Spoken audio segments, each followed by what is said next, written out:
schön, dass ihr wieder bei TuS Kochtour eingeschaltet habt. Heute möchte ich auf Wunsch von einer lieben Zuschauerin Bibimbap zeigen. Bibimbap ist ein beliebtes koreanisches Gericht mit Reis und verschiedenen Gemüsesorten. Obendrauf kommt dann noch Rindfleisch und ein gebratenes Ei. Serviert wird das Ganze noch mit einer Chili-Paste, also mit der Gochujang-Paste. Und es gibt natürlich sehr viele verschiedene Rezepte. Ich möchte euch heute aber meine Variante und wir beginnen mit der Gochujang-Paste, also mit der Chili-Paste, und nun zeige ich euch die Zutaten dazu, was ihr benötigt. 100 Gramm Chili-Paste, also Gochujang-Paste, bekommt ihr so auch im Asialaden, so sieht es aus. So, dann brauchen wir insgesamt noch ein Viertel Zwiebel, 10 Gramm Ingwer, 2 Knoblauchzehen, dann brauchen wir 1 Esslöffel Apfelessig, 1 Esslöffel gerösteten Sesam, dann 1 Esslöffel brauner Zucker, 1 Esslöffel Reiswein und 1 Teelöffel Sojasauce. Als erstes werde ich alle Zutaten in den Mixer geben und durchmixen und anschließend werde ich dann das Ganze kurz beiseite stellen. So, gebe ich das in den Mixer rein. Erst die Paste, dann die Zwiebel, Ingwer, Sesam, Knoblauch, braunen Zucker, Reiswein, Apfelessig und Sojasauce. So.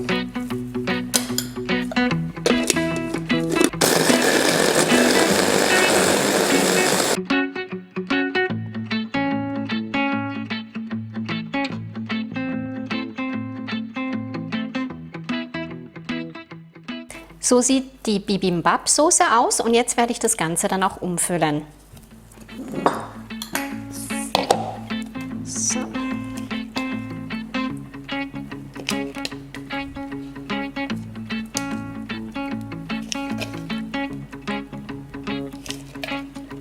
Also wie es riecht schon richtig lecker, also wirklich auch scharf, ne? So.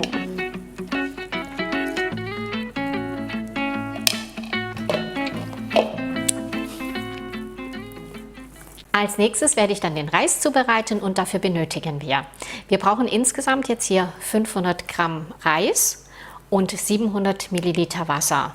Als erstes werde ich den Reis gut auswaschen, bis das Wasser einfach klar ist. Ich habe den Reis jetzt in den Topf gegeben und werde das Ganze dann jetzt gut auswaschen.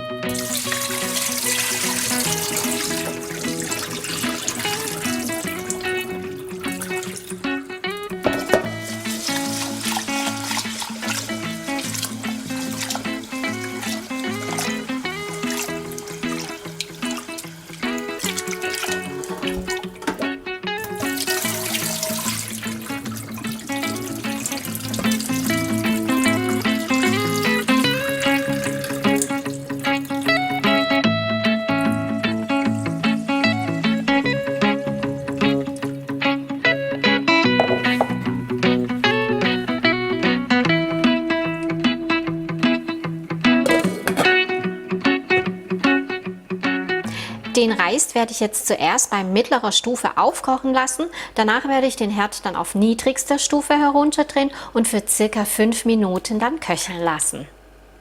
Jetzt werde ich dann meinen Herd auf kleinste Stufe dann runterdrehen.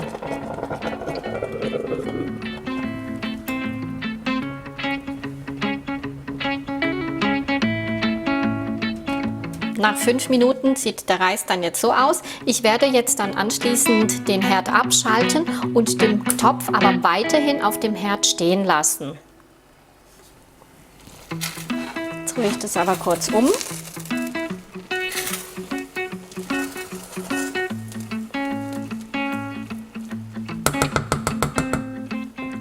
Und sobald einfach der Reis fertig ist, mit einem Holzlöffel dann auflockern.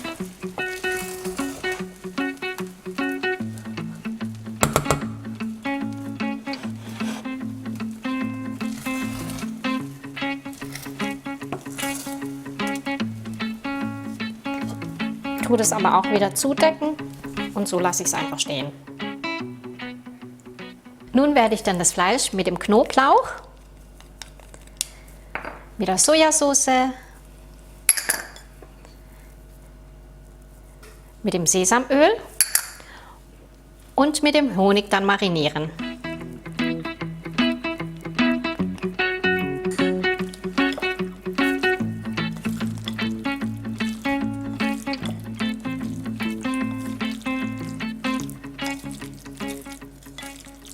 Und auch das werde ich jetzt kurz beiseite stellen.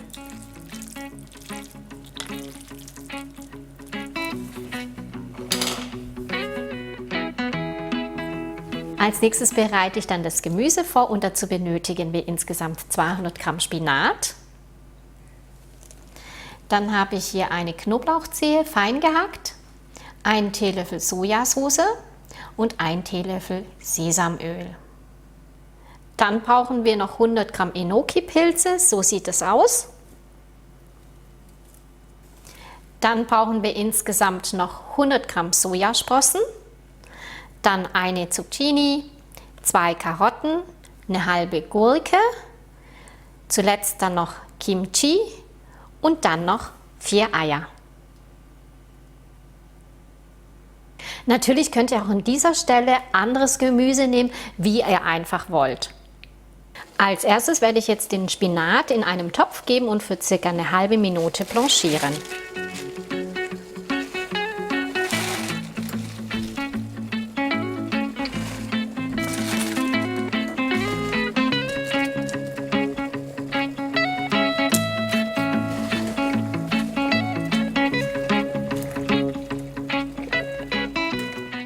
Nehme den Spinat dann auch jetzt wieder raus und werde das Wasser dann herausdrücken, wenn es etwas abgekühlt ist.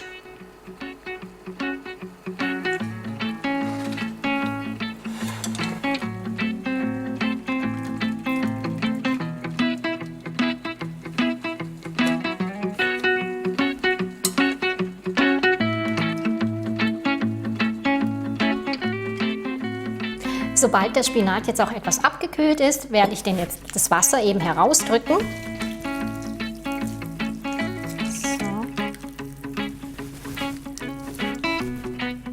So. So.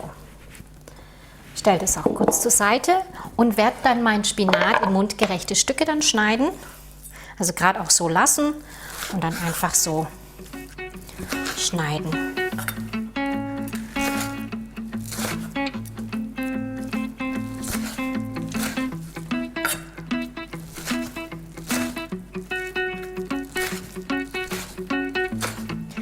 Gebe das dann wieder zurück in meine Schüssel hinein. So sieht es jetzt dann aus. Und jetzt gebe ich einfach Knoblauch hinzu.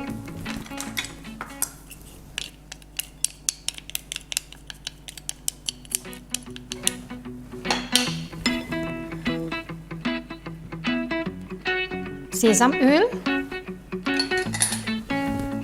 und die Sojasauce. Und vermische das Ganze jetzt gut.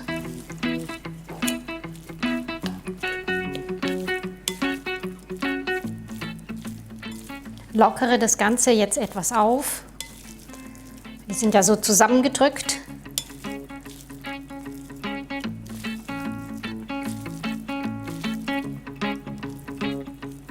Und so ist es dann auch fertig. Nun werde ich jetzt dann die Enoki-Pilze und Sojasprossen mit etwas Salz dann für circa auch eine halbe Minute blanchieren. Ich gebe ja jetzt hier das Salz hinzu. Dann eben die Enoki-Pilze.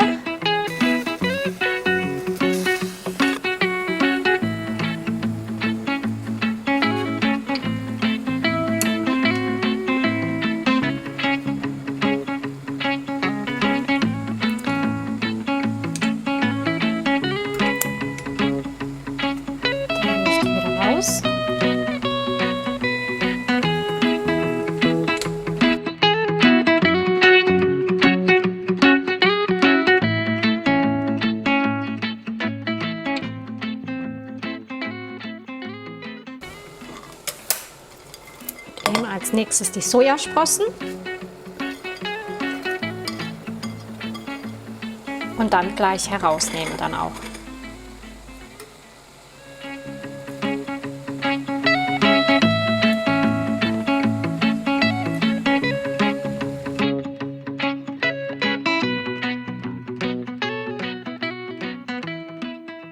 Als nächstes werde ich jetzt die Zucchini, Karotten und die Gurke in feine, dünne Streifen dann schneiden. Also erst die Gurke eben.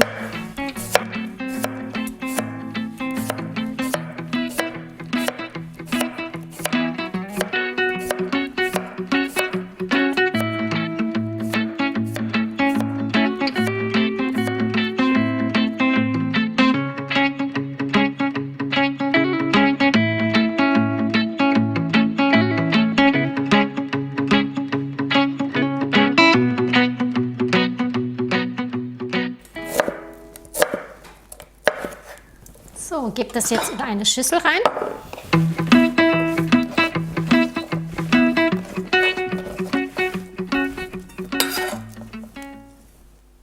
Und jetzt dann die Karotten.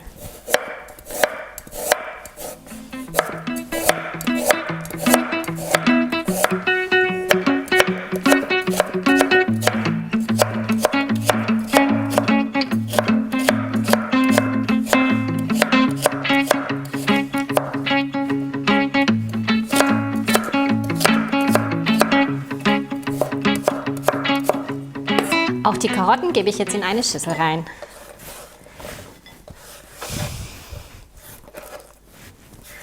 Als nächstes werde ich jetzt dann die Zucchini auch in feine, dünne Streifen dann schneiden.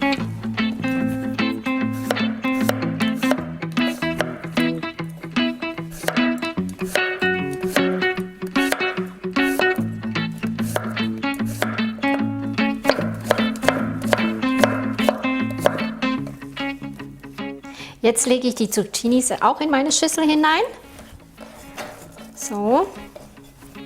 Und so sehen die ganzen Gemüsesorten dann auch aus. Und jetzt werde ich das jeweils mit etwas Öl, Sesamöl und Salz dann kurz anbraten. Jetzt gebe ich die Karotten in meine Pfanne. Dann eben Sesamöl.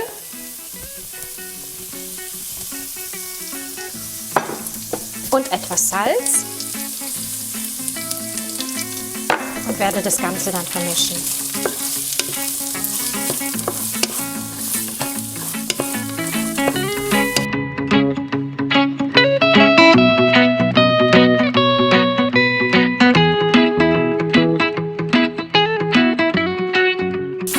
So sind die Karotten jetzt auch fertig und jetzt werde ich das wieder in meine Schüssel dann hineingeben.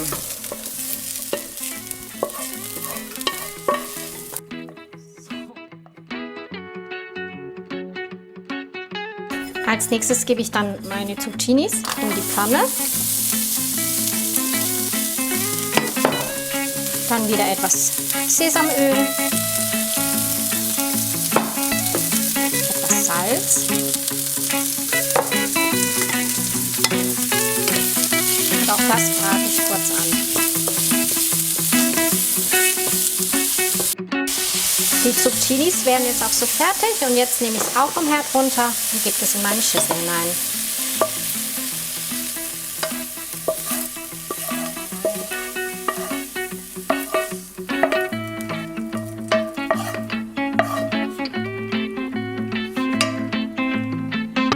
Und jetzt dann die Gurken. Auch wieder mit etwas Sesamöl. Salz.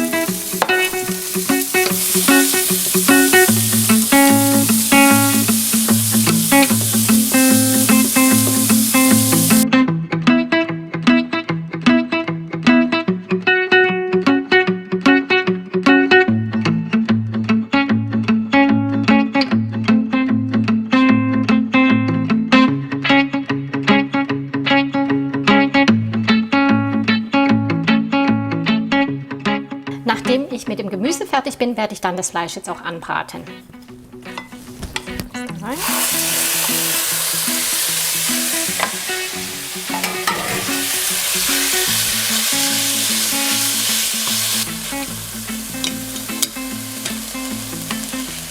Und dann auch nicht zu lange, weil sonst wird das Fleisch dann auch sehr zäh. Und schalte ich den Herd auch ab und so ist es dann auch fertig.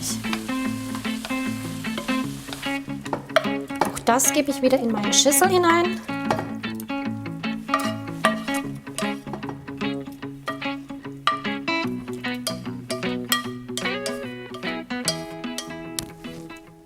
Nachdem ich jetzt alles gut vorbereitet habe, werde ich dann das Ganze dann zusammenstellen. Hier habe ich jetzt einen Tontopf. So sieht das aus und werde das jetzt unten am Tonboden dann etwas mit Öl, also Sesamöl, dann bestreichen. So, streiche das kurz etwas mit Sesamöl hinein. Dann gebe ich den Reis da rein, also auch nicht zu viel.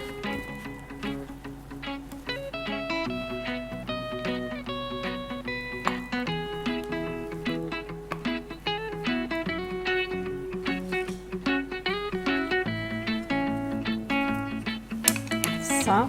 Und jetzt werde ich die verschiedenen Gemüsesorten dann darauf legen, also nebeneinander dann alles. Also erst den Spinat, dann die Sojasprossen, dann die Zucchinis,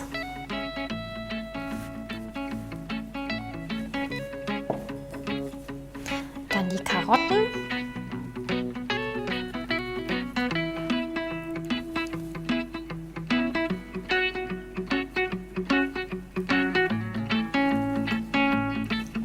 dann die Enoki-Pilze,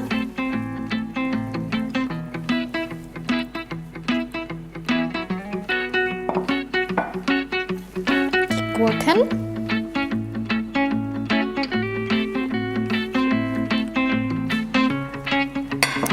und zuletzt gebe ich dann den Kimchi dann auch mit rein. So.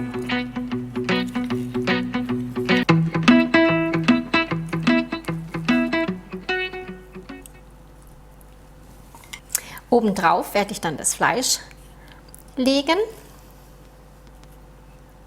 Das sieht schon richtig lecker aus. Und jetzt werde ich das Ei dann anbraten.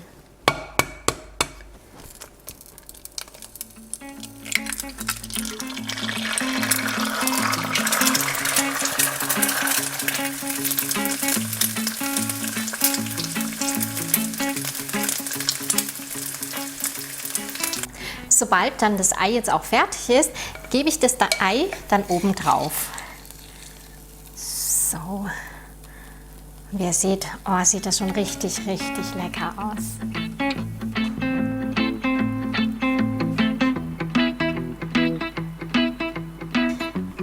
Zum Schluss noch etwas Sesam hinzu.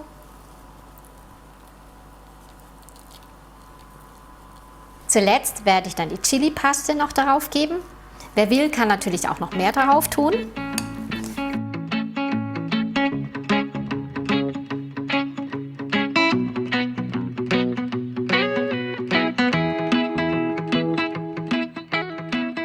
Und so habt ihr eine leckere Schüssel Bibimbap.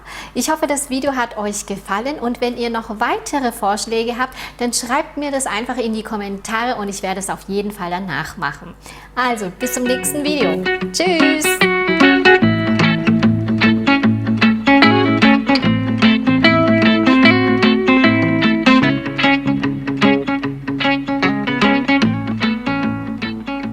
Zum Schluss dann den Tontopf auf den Herd stellen und so lange stehen lassen, bis es brutzelt.